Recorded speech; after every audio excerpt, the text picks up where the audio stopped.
G'day guys, today I want to talk about white space and presenting and how to remove awkward fillers. Now, what I want to do is I'll just use this as an example.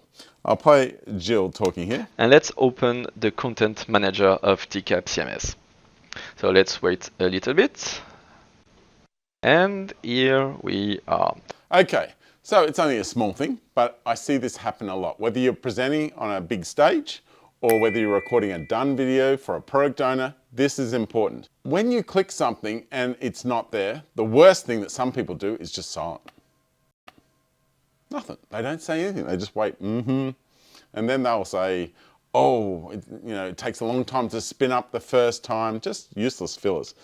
So it's better to say what you're going to see. You know what you're going to see, you know what you're going to explain. So you say, all right, I'll click on the button, and on the right, you will see the preview pane. And on the left, you're going to see the editor. And what I'm going to do is I'm going to click on the heading and it will pop up the right part.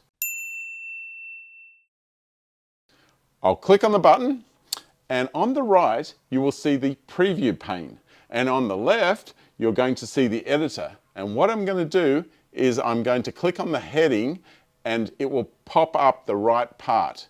And then you see it load, and then you continue on with your demo, clicking on the heading, etc.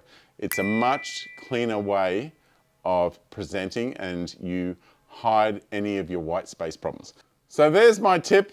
You can use that in many scenarios, whether it's a boardroom or a demo. Remove those awkward silences and useless fillers. I'm Cogan. I'll see you in the next one.